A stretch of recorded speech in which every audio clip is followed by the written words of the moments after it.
கருணாநிதியும் ஜெயலலிதாவும் மாற்றி மாற்றி வருவாங்க. அடுத்தது ஸ்டாலின் வரலாம், அழகிரி வரலாம், அடுத்தது சசிகலா அக்கா வரலாம், அல்லது சுப்பிரமணிய சாமி கூட அந்த நாட்டுக்கு வந்தாலும் வரலாம், விஜயகாந்த் நாய்க்கர் அடுத்தது வர்றதாக சொல்றாங்க. இப்படி காலம் காலமாய் நாடோடி மன்னனும் மீனவ நண்பனையும் பார்த்த நம்ம காலம் காலமா எங்கள் வீட்டு பிள்ளை படம் பார்த்துட்டு ரெட்டாய்க்கு ஓட்டு போட்டு இன்னைக்கு வரைக்கும் குடும்பம் குடும்பமா போற நம்ம எத்தனையோ சாதி நம்ம. அப்படி கருணாநிதிக்கு பராசக்தியில விசாரம் எழுதுறாரு, தமிழ் நல்லா பேசுறாரு, எழுதுறாரு, கவிதை எழுதுறாரு. அறிவுமதி என்ன ஒரு பொம்பளை பத்தி எழுதினாரு போன கவிஞர், ரொம்ப சர்ச்சைக்குரிய பிரச்சனை ஆகி போச்சு. என்ன அந்த பொம்பளை பேர் நல்ல பேர், ஒரு கதையில வர்றதாக சமண கதையில வர்றதை பத்தி சொன்னாங்க. அப்படியெல்லாம் கதை எழுதுறாரு, கவிதை எழுதுறாரு. நம்ம இன்னைக்கு வரைக்கும் திமுக திராவிட முன்னேற்ற கழகம் பரம்பரையான்னு சொல்றாங்க. காங்கிரஸ் கட்சி எங்க இருக்குதுன்னே தெரியாது. பரம்பரையா நாங்க காங்கிரஸுக்கு தான் ஓட்டு போடுறோம். எத்தனையோ இன்னும் திருட்டுக்கோங்க காங்கிரஸ் கட்சியில எல்லாம் கூட இன்னும் இருக்கிறாங்க.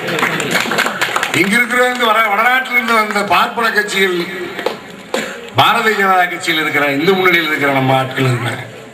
கம்யூனிஸ்டுகள் எங்கிருந்தோ வந்த பொதுவுடைமை இயக்கத்தில் இருக்கிறாங்க. எந்த கட்சியில வேணாலும் இருப்பான். தன்னுடைய சொந்த இனத்தினுடைய நலனுக்காக, தன்னுடைய சொந்த மண்ணின் மக்களுக்காக சிந்திக்கக்கூடிய எந்த இயக்கத்தையும் நாம் இதுவரை தேர்வு செய்தது கிடையாது. இப்பொழுதுதான் தமிழ்நாடு கொங்கிளைஞர் பேரவை நம்முடைய குடும்ப இயக்கமாக வளர்ந்து வருகிறது, வேரூன்றி வருகிறது. இதை சிதைக்க வேண்டும் என்பதற்காக நம்மை காலம் காலமாய் நம்மை ஏமாற்றி ஏய்த்து அடிமையாய் வைத்திருக்கிறவர்கள் சூழ்ச்சி செய்து வஞ்சித்து நம்முடைய துரோக கூட்டத்தை அவர்களுடைய கைக்கூலியாக பயன்படுத்தி நம்மை அழிக்க பார்க்கிறார்கள். அதனுடைய அடையாளம் தான் கரூரிலே அலுவலகம் தாக்கப்பட்டது, நம் மீது பொய் வழக்குகள் புனையப்பட்டது, நாம் சிறை காவலில் ஒரு 10 இளமான நம்முடைய தோழர்கள் எல்லாம் சிறையிலே வாடிய, நாமக்கல்லிலே 30/3/2000 நம்முடைய இந்த 8 அப்படி நூற்றுக்கணக்கான நம்முடைய இனமான சொந்தங்கள் ரத்தம் சிந்தி இந்த இனத்தினுடைய சட்டத்தினுடைய ஜனநாயகத்தினுடைய உரிமையை மீட்டெடுக்க கொங்குவேளனுடைய ரத்தம் சிந்தியது என்றால் அது நாமக்கல்லிலே கொங்குவேளனுடைய ரத்தம் முதலிலே தன்னுடைய இனத்திற்காக, இந்த மண்ணினுடைய விடுதலைக்காக ரத்தம் சிந்தியது, அடக்குமுறையை சந்தித்தது, எதேச்சதிகாரத்தை சந்தித்தது, பாசிச சர்வாதிகார காவல்துறையினுடைய நடவடிக்கையில நம்ம எல்லாம் முகம் கொடுத்து, அது வரைக்கும் போலீஸ்னா நம்மளுக்கு என்னன்னே தெரியாது. நடு ரோட்ல தேசிய நெடுஞ்சாலையில இப்படி ஒரு பொதுக்கூட்டத்தில் நம்ம பேசிய காரணத்திற்காக காவல்துறையினுடைய அந்த மாவட்டத்தினுடைய கண்காணிப்பாளர் ஜான் நிக்கல்சன் நூற்றுக்கணக்கான காவலர்களோடு வந்திருந்து காத்திருந்து இரவு ஒரு 10 மணிக்கு நான் பொதுக்கூட்டத்தை பேசி முடித்து விட்டு கீழே இறங்கியவுடன் கைது செய்திருக்கிறேன் என்கின்ற போர்வையில ஒரு தடியடை நடத்தி நூற்றுக்கணக்கான நம்முடைய கொங்குவேள கவுண்டர்களுடைய மண்டைகள் அங்கங்கள்லாம் சேதப்படுத்தப்பட்டது. 50க்கும் மேற்பட்டவர் கைது செய்யப்பட்டு காவலனுடைய கட்டுப்பாட்டிலே வைத்து ஆயுதப்படை காவல் அலுவலகத்திலே வைத்து ஒரு நாள் இரவு முழுக்க சித்திரவதை செய்தார். என்ன சொன்னான்? ஆடு மாடு கோழியும் மேய்க்கின்ற ஒரு சாதிக்கு ரோட்டில் என்னடா மேடை ஓட்டு பேசுகிற அளவுக்கு என்னடா உங்களுக்கு வேலை சொல்லி அடிச்சான். அடிச்சவன்லாம் நம்ம சாதியில ஒரு சாதிக்கு, நம்ம சாதி ஒரு அதிகாரி கிடையாது, ஒரு காவலர் கிடையாது. நாடு நம்முடைய நாடு, ஒரே ஒரு அதிகாரி நம்ம சாதி சார்ந்தவர் இந்த 8-10 மாவட்டத்தில். இதுதான் நாடு. ஆனாலும் நம்ம எல்லாம் பெரிய சாதி அப்படின்னு நம்ம நம்பிக்கிட்டு இருக்கோம். அதிகாரிகள் நம்ம ஆள், ரெவென்யூவில் இல்லை, வருவாய் அதிகாரிகளா, கலெக்டர்களா நம்ம ஆள் இல்லை, காவல்துறையில் நம்ம ஆட்கள் இல்லை. இந்த நாட்டை முழுக்க நம்ம வேறவங்க கிட்ட அடிமையா நம்ம எல்லாம் வேலை செஞ்சுட்டு இருக்கிறது. வேற என்ன அடையாளம் வேணும்? அடிச்சுட்டு அவன் என்ன சொன்ன, வேற சாதிக்காரன் எவ்வளவு இழிவா, ஆடு மாடுகளை கூட அப்படி அடிக்க முடியாது, அவ்வளவு இழிவா செருப்புல கூட அடிச்சான். விடிய விடிய உயிர் போகிற வரைக்கும் அடிச்சான். இந்த ரூம்ல அடிக்கிற சத்தத்தை பார்த்துட்டு பக்கத்து ரூம்ல இருக்கிற கொங்குவேள கவுண்டர் சிறுநீர் போனான்னா பாருங்க, அடுத்த ட்ரிப் அவனுக்கு வரப்போகுதுன்னு பயத்துல அவ்வளவு கொடூரமா தாக்குனேன்.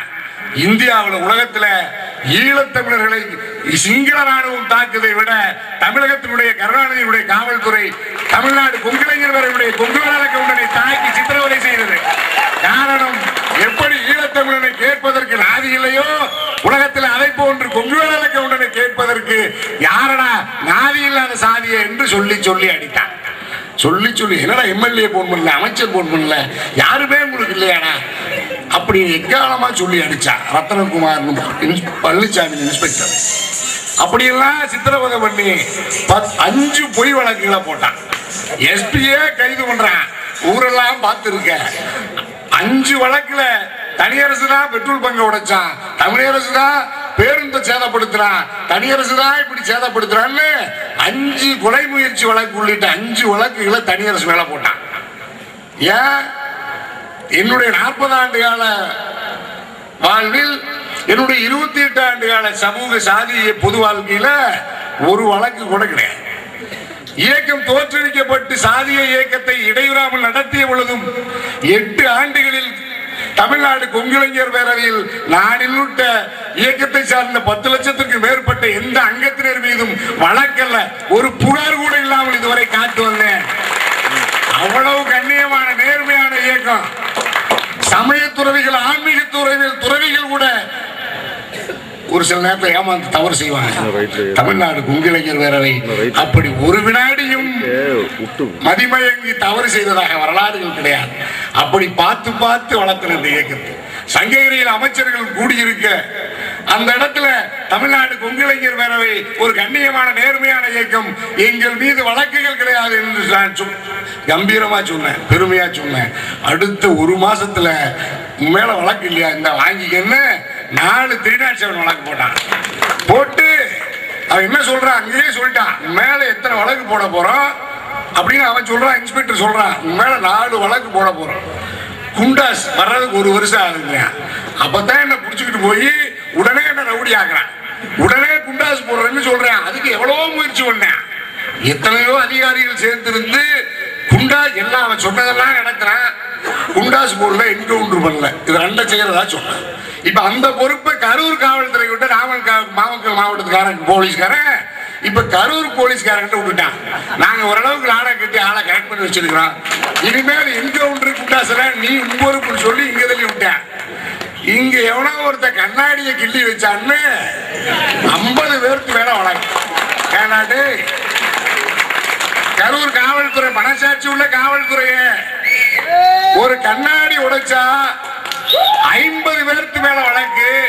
50 பேரும் மாவட்ட செயற்குழு உறுப்பினர், மாநில நிர்வாகிகள், மாவட்ட நிர்வாகிகள், ஒன்றிய நிர்வாகிகள், தரந்தரமா கண்ணும் மணி மாதிரி காத்திருந்த என்னுடைய நிர்வாகிகள் மீது முத்து முத்தா பொய்யா வழக்குகளை பதிவு பண்ணி ஒரு குடும்பத்துக்கு 2 பேர் 3 பேர், நம்முடைய ஐயன்ய கவிஞர் சுப்பிரமணியன் குடும்பத்துல 2 பேரு, அப்படி எத்தனை தரமான பேரையெல்லாம் அந்த வழக்குல பதிவு பண்ணி எங்களை குற்றவாளியா ஓட வச்ச தமிழ்நாட்டில், இந்தியாவில் இதுக்கு முன்னாடி அப்படி வரலாறு இருக்கிறதா?